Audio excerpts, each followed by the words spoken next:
আমার পেছনে লাগা? আমার ঠাকুরপুকে পুঁটি মাছ খেতে দেয়নি, আমি ওর ছেলেকে হরলিক্স খেতে দেব না। এই পানের বাটাটা টেবিলের উপর রেখে খাটের নিচে একটা প্লাস্টিকের ঝুড়ি আছে, বের কর তো।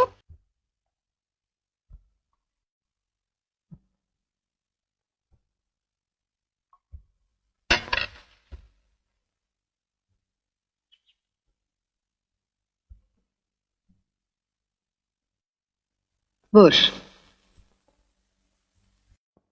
জানিস, বাজার থেকে আপেল আনিয়েছি, শরীরটা এত দুর্বল লাগে।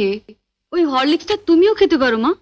হ্যাঁ, প্রত্যেকদিন রাত্রিরে 1 গ্লাস করে হরলিক্স করে খাবো। হ্যাঁ, আর বানাতে দেবে বৌদিটাকে। তবে একা খেও না মা, বাবাকে একটু দিও। হুম।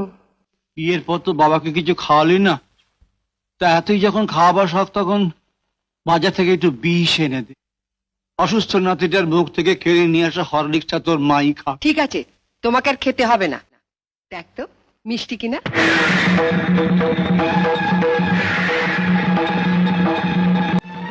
এটা কি হলো?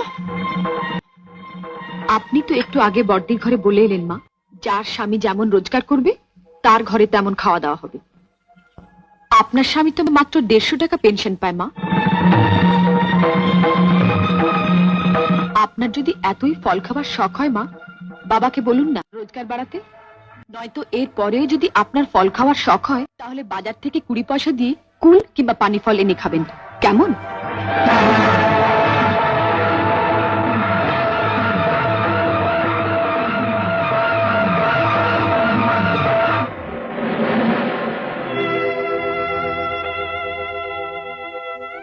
অপ্রিয় সত্য কথা বললাম বলে আমাকে করবেন বাবা। কি গো, তোমার সামনে আমাকে এমনি ভাবে অপমান করে চলে গেল, আর তুমি কিছু বলবে না? হ্যাঁ বলবো, বলবো, নিশ্চয়ই বলবো। আজ আমি ভগবানের কাছে প্রার্থনা করে বলবো, হে ভগবান, বাংলার ঘরে ঘরে দজ্জাল শাশুড়িদের শায়েস্তা করবার জন্য ছোট বউয়ের মধ্যে একটি করে বউ পাঠিয়ে দিও।